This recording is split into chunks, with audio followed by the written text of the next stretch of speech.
Welcome to another edition of Grace Under Pressure, where my guest today is Dr. Edy Greenblatt. Those of you who know the show know that Grace Under Pressure is a show that focuses on the soft things, the stuff we disregard so often, the caring, the compassion, and conviction we carry for good things. And when you do these things as a leader, then you energize and activate your organization for the good. So my guest today is Edy. Welcome. Hey, John, lovely to be here. Thanks for having me. Great. I want to tell guests all about you. Dr. Edy Greenblatt, and I love this, is on a mission to end burnout. She's a pioneer in resilience, and boy, do we need that. She is a work-life balance expert, a keynote speaker, when we used to do keynotes, but she's an executive coach and CEO of ExecuCare Coaching and Consulting. She has a master's in psychology and a joint Ph.D. in organizational behavior from Harvard and the Graduate School of Arts and Science. And that arts part's going to come back in a minute. She is based in a little town north of Tel Aviv, and her breakthrough work on personal resource management ended up in an award-winning book called Restore Yourself: The Antidote for Professional Exhaustion. It's provided a solid framework for how we cope with everyday life, and now do we need it more than ever as we're all crazy working now. Her most recent project is something she calls the Restoration Vacation, which is building a resilience app that scales her proprietary knowledge into your smartphone. And she's also, this is what's really cool, and we'll talk about it, a dance ethnologist with a particular expertise in Balkan and Israeli dances. Welcome, Edy. It's such a pleasure to have you here. John, it's a pleasure to be here. Thanks. Great. You're a global citizen because you work around the world and you speak to people, or you coach and counsel people around the world. What are you noticing? How are we coping with our global pandemic? Well, let's start with suffering. People are suffering terribly. And the people who are fine and the people who are lucky are really suffering also. Okay, so, you think about Maslow's pyramid, needs, or Alderfer's, or whoever, whatever research you want to follow. Lots of people are just not okay. They're physically sick. They're financially a wreck. And we're in the roles we're in, we can help them on the margins, but that's not where I've got real strength. For the people who are still functioning, people who are employed or self-employed or have shelter, have food, are currently not sick, they're suffering. They're still suffering. They're suffering from overwork. They're suffering from decision fatigue. They're suffering from not having enough physical contact, social contact. They have lost their reliable restorers, and their depleters are increased, right? And this is the kind of the language I speak in terms of, we used to talk about work-life balance, but what we're talking about is energy, having the energy to do what you need to do. And people have lost their sources of restoration, and they've increased their sources of depletion. So it's tough, and it's tough for everybody. Right. And I'm glad that you use the word suffering, because we don't use that word often enough. And now here in the U.S., we just marked a sad milestone, 500,000 deaths. And we, unless you've lost a loved one, we sometimes just kind of, it is a statistic to us. But we've all suffered. We've all suffered a loss. Would you not agree, Edy? Oh yeah, absolutely. And we are complex beings living in complex societies. So you can simultaneously be suffering and be doing okay, right? Like you can be, it depends what dimension you're measuring. You can be financially okay and socially a wreck. You can be socially okay. You can have, if you're in Texas, just having running water, running water and electricity is a good thing, right? So that's when we have to pay attention. We have to look at the domains in which we need to be restored. Okay, so It doesn't matter. And then on top of it, we got lots of guilt for the people who aren't suffering in certain areas, and they're guilty that they're only suffering in other places. So it's a complicated place. Great. Well, that's why we need you, because your expertise is in resilience. So you have written a book on the topic, an award-winning book. Tell us how you came to study resilience, Edy. So. Okay, so it depends which story you want. So you get the real revelation kind of story. I didn't realize this was the case until recently. Okay. Talk about your mom. So. Yep, that's it. So my mom was in concentration camp, and she and her family were refugees, and they got to the U.S. and my mom they all came separately, and she came on a full scholarship to college, and she finished college, and she went to work immediately at an insurance company, and she was helping support her mom and her sister, and so she went to work, and in the 50s there were IT challenges as well. Right. So the insurance company was going computerized, but it was big stacks of punch cards, but still. So in addition to being a high potential and doing her work, she was also being trained to, on all the tech stuff. And suddenly she got a message from her immigration attorney that said, if you don't go back to school immediately, you're going to be deported, because there had been a change in immigration status. And this is very familiar in these last few years. Yes. So in short, she went back to school. She was studying, master's degree in chemistry while she was working full-time, 60 hours a week, plus, sleeping 4 hours a night. Didn't take very long before she sort of quit her job, because she wasn't going to crumble employed. So she quit her job, and pretty much everything went to hell after that. And after 30 years, she kind of didn't recover. No. Right. She suffered physically, she suffered emotionally, she suffered professionally. And the sad part is, it didn't have to be that way. See, if organizations then and even now understood that little tiny tweaks and caring for their workforce could help, she would have become a high flyer in the organization. She would, her professional life would have been completely different. Her personal life would have been completely different. She likely wouldn't have had the physical and psychological and sleep problems that were caused mostly by sleep deprivation that started like all kinds of problems. And so, it's not okay. And it doesn't have to be that way. Work is supposed to make our lives better. That's why humans work. So I'm on a mission to stop it. Stop it. People need to know how to restore themselves, and organizations need to help them figure that out and make room for them to do it. Great. So let's take that. So let's talk about the neuropsychological aspects of resilience, and then we'll get into the practicality of it. So what does it mean, neuropsychological aspects? Okay, so neurological stuff is your nervous system. Psychological stuff is your psychological states. But it's more than that. It's sort of the neuropsychopharmacology. Anyway, let's make it simple. We have energy, right? It's affected by and shows up in different systems. You have physical energy, right? The energy to stay awake, to drag your rollerboard through O'Hare Airport when it's open, right? You have psychological energy. You have the ability to be patient, to manage your emotions. You have psychological and emotional energy. You have the ability to be patient, the ability to take feedback and say, oh yeah, thank you for telling me I suck, right? You have cognitive resources. I call these personal resources, right? You have cognitive resources. You have the ability to solve problems. You have, right? So you have energy in all of these dimensions. So to have resilience is to have the ability to have enough of these energies to take care of what's important to you, and when they get depleted, to restore them. And I apologize for my earbuds that fall down. That's okay.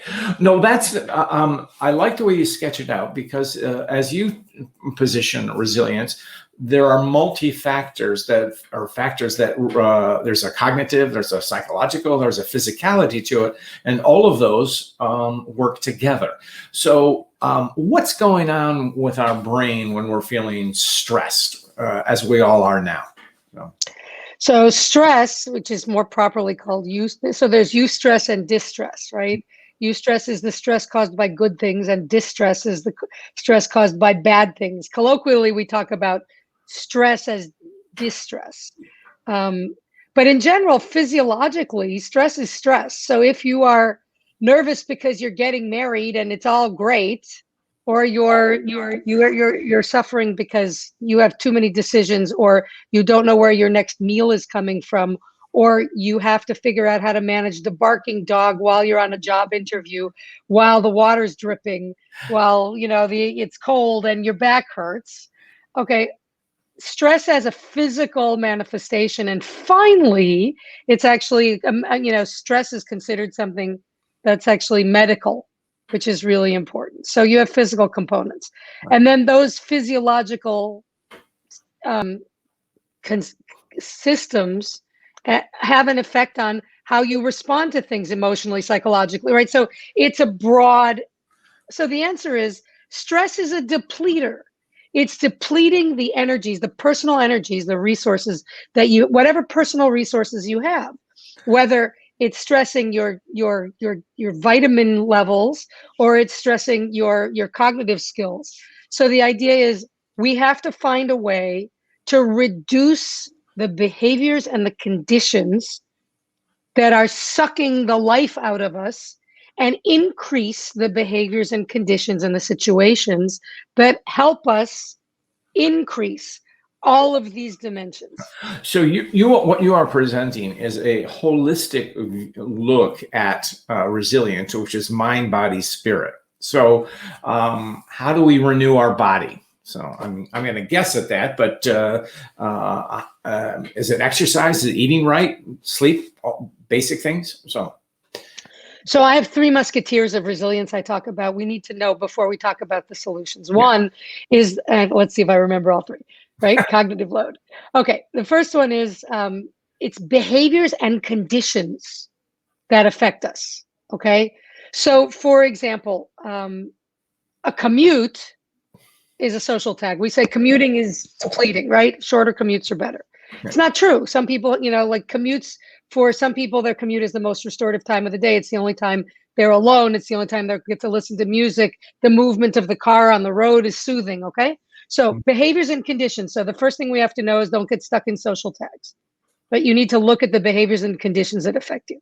Second, that they're different for all of us. So like what physical things are good for us? It depends. We need to figure out how to diagnose for ourselves exactly what physical behaviors and conditions we need for ourselves in terms of how we always are and in terms of the conditions we're living under now. And third is they change over time.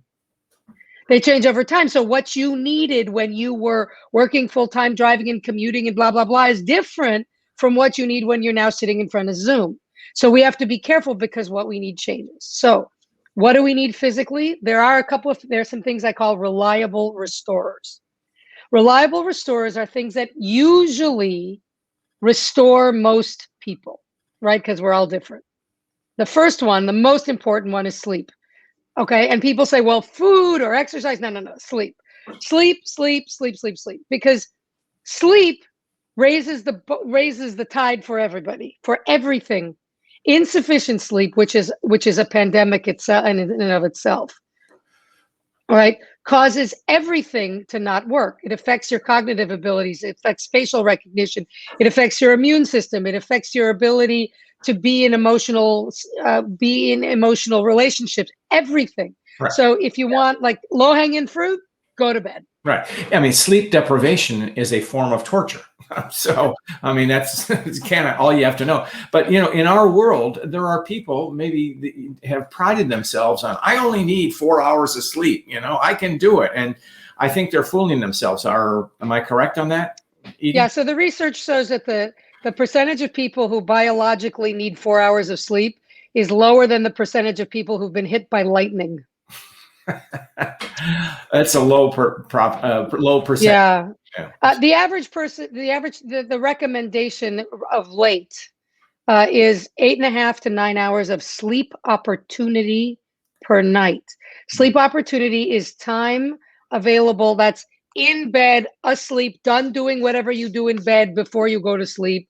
Right. Tech shut off, everything quiet, the dog's not barking, whatever it is isn't bothering you. 8.5 to 9 hours of sleep opportunity, so you can try to get about 8 or 8.5 hours. Now, once you get under 7.5 hours, things start to drop off measurably. Under 6, they really drop off. You're basically running around, after you've been awake for 14 hours, you're legally drunk, no matter how many hours you slept. This is serious. And we have some bad habits around sleep and some bad narratives, but that's a whole show all by itself. Well, tell us about, I'm going to get back into the resilience and the sleep. So what are some practical steps we can take to renew ourselves? Or first of all, let me teach, can resilience be taught? So, absolutely. Okay.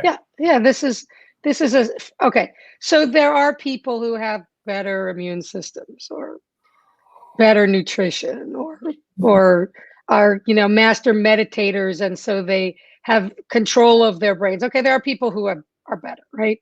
However, this is all behavioral. You can always improve let's say almost, okay? Improve something.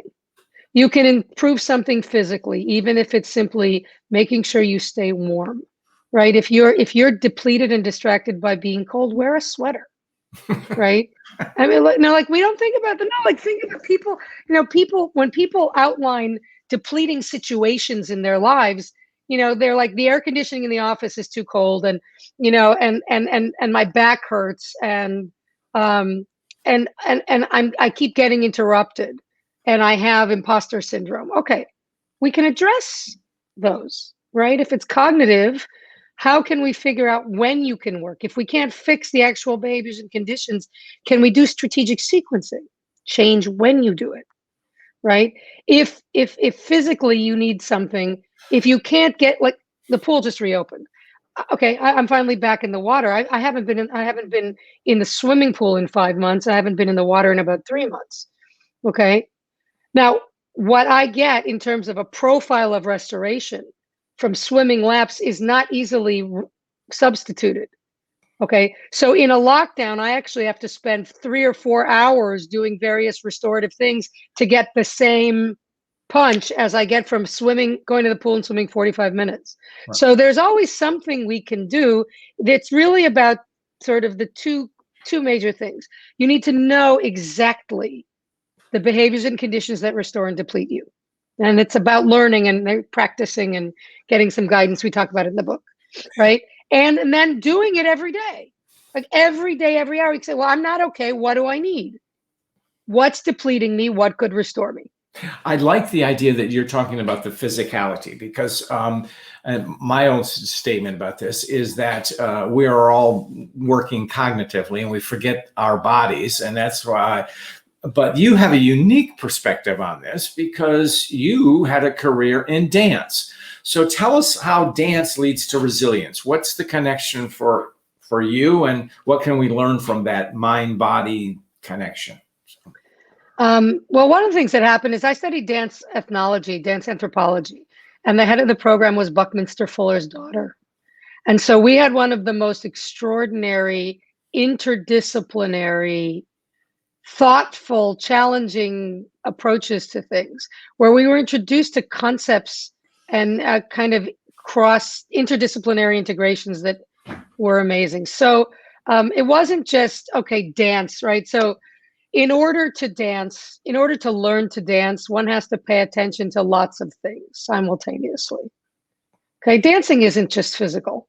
I was taking a West African dance class, and we were doing West African ritual dance. It was Yoruba, I think Yoruba or Igbo dance associated with ritual and religion, and with deities, and some of the deities were fertility deities.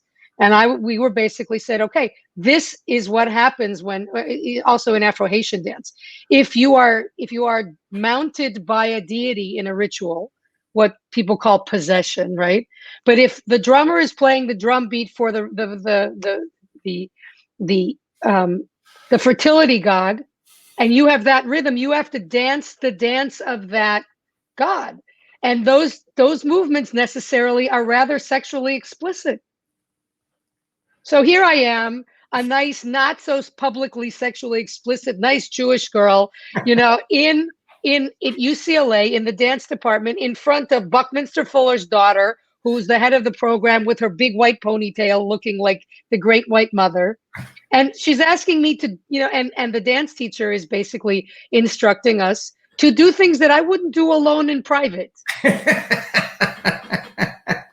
Okay.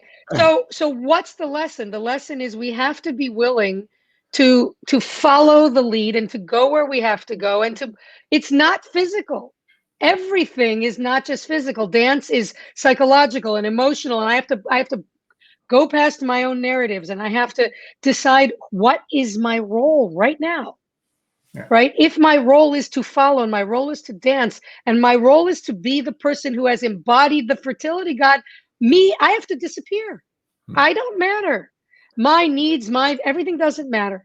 So how do we apply that in business and in resilience? I need to go with what's important now. What is being fully present in what the situation demands, and being mindful and intentional that I am choosing to do that, even if it's, well, I don't do that, like I don't take vitamins. Well, I'm not patient. Well, I can't sit still. Those narratives don't help. And dancing taught me you have to be in the moment, and you have to commit to who you're following and what your values are at that moment, and do that. And it was pretty scary and fun. That's a great story. So you hit something, and I'm going to just the way you said it, the not factor. And that's what whether it's organizational, but also individual, we tell ourselves, I can't do that, or that's not for me. How do we get past that, Edy? If it's a good behavior, like I can't get 8 hours of sleep, or I can't eat healthily because I'm on the go, or you don't understand what pressure I'm under. What advice do you have for us when we face those knots? So those are kind of good standard coaching questions, right? So, I'm an executive coach. I was trained by Marshall Goldsmith a long time ago, in addition to the other training I've gotten. And these are just really standard coaching responses, right? Which is you help people explore their narratives. Okay, if that's your current narrative, is it serving you for the future? Right? So, okay, instead of I don't dance, right? That's a favorite narrative of a lot of people. I don't dance. How about I haven't danced yet? And the question is, do you want to? You want to? I don't drink enough water. Do you want to? Do you want to drink water? Do you want to drink more water? Do you have a good reason? Why has the old narrative served you? And do you want a new narrative? Do you want to do a little tiny tweak, which is, I would like to drink more water, and I'm going to try that for 2 days, and right?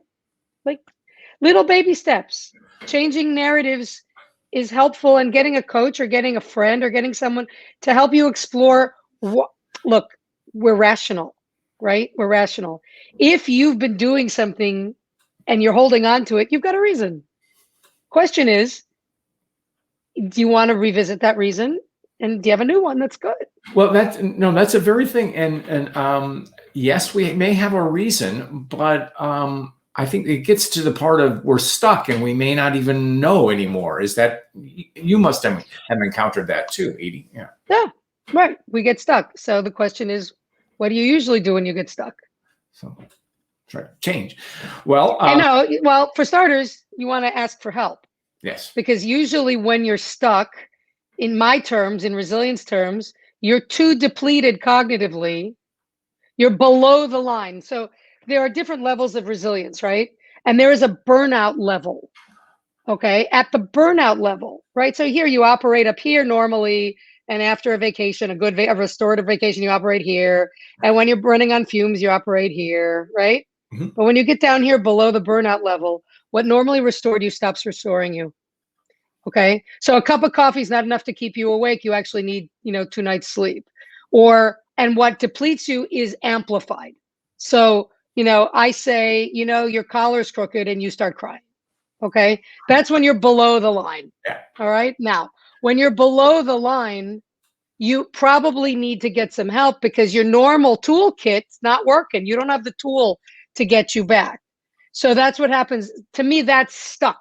right? Stuck is below the line on some level. Maybe it's a particular domain of being able to think through, or you're stuck emotionally, or you're stuck psychologically. You're somehow, one energy level is below the line, and you usually need some help, right, to either reframe it or to get an answer, or you need a change in the situation, which will allow you to come back up, right? That's the whole point of vacations. Right. And that's, I talked to some folks here on this show just about a simple thing, a restorative pause, which can be momentary. Do you advise that kind of thing, Edy? So. Yeah. So what you call a restorative pause is a form for me of strategic sequencing, right? So we have restorative things that push our energy levels up, and we have depleting things that push our levels down. So if you're having a day of down, down, down, down, and you say, okay, let me do a restorative pause, what you're doing is pulling your average energy level back up, which keeps, now remember, we want to stay out of the bottom. We want to stay above the line. So those restorative pauses are keeping you above the line and keeping you functioning. Okay, so that argues for, it's called strategic sequencing. Even if you can't control the net amount of exhaustion that you're going to get in an 8-hour period, if you get 20-minute breaks, if you stack them all up at the end of the day, you let yourself get below the line, right? Because it's depleter, depleter, depleter, depleter, right, as opposed to depleter, restore, and then you can actually hang on longer and you don't drop below the line. That's the argument for those restorative breaks you're talking about. Right. And there's also a simple thing that I like. My grandfather, who worked 2 jobs, had a nap. Maybe we call it a power nap, whatever. Do you advise that? So. Yeah, so any extra sleep is great, and the research on napping says we could optimize with this and optimize it. The answer is, if you can take a nap, napping pretty much resets everything, right? So since sleep raises all your resource levels, then a nap is going to be just a global boost. So absolutely. And people say, well, I wake up too groggy from a nap. Okay, so I know you're going to need some time to finish waking up, but that doesn't mean don't sleep. It means just plan accordingly. But absolutely, I am some people can't nap fine, but then I would revisit your caffeine levels. Yeah. You mean you're not supposed to have 3 cups of coffee and then try to nap? So anyway, this is good. Unfortunately, this time is racing by, and we're coming close to the end. But I always ask our guests a story about grace, and I know you have something to share, and we would love to hear it, Edy. So in Judaism, grace is chen, and it's associated with losing your earpod. It's associated with healing the world, tikkun olam, healing the world. Yeah. So any act of kindness or act of grace helps people or the planet, and helps heal the world. So I experience that every day, every day. I believe the universe reaches out to help me. I mean, I ended up in Israel because I ran into some friends climbing Mount Kilimanjaro who said, come visit us. And I ended up falling in love with Israel and moving here. I bumped into, right? Impossible things happen. A lady stopped me walking down the street, and she said, a lady with a walker was walking on the pier in Santa Monica, and she walked up to me, and all of a sudden I had a message for her, and it was, I'm sorry, it was a message from her dead husband. Every once in a while it happens, right? Yeah. Right. And he said, it was like, and I said something. I said, I don't know why I have to tell you this, but I told her something, and she cried because it was a message from her husband. So, any connection to the divine that makes something better. Was it a joyful, was it a message that gave her joy? So. Yeah. Oh, well, yeah. That's wonderful. I mean, that's an act of grace. We don't know where it comes from, but it's turning it out. Don't care. And it doesn't matter. And within you've just sketched a whole dimension of grace, which is both incidental as well as transformative, and it's daily, and it's a wonderful concept. So you have been a treat to be on, Edy. How can people find you? So my website is dredycoach.com. You can find me on Twitter, new Twitter account at Dr. Let's see, what is it? Ask Dr. Edy, AskDredy. Facebook at Dr. Edy Coach. Edy Greenblatt, find me. My We'll name's right here. You're all over it. So it's great. My name's here. Your name is there. Great. Edy, it's a pleasure to have you on the show. Thank you for sharing your time. I will say you are a woman of grace and a teacher of grace. So thank you. So thank you, John. You're doing wonderful work. And thank you for supporting all the good in the world as a coach and as a podcaster and as someone who just makes the world a better place for being here. Thanks for the opportunity. I wish everybody health. Be well. okay.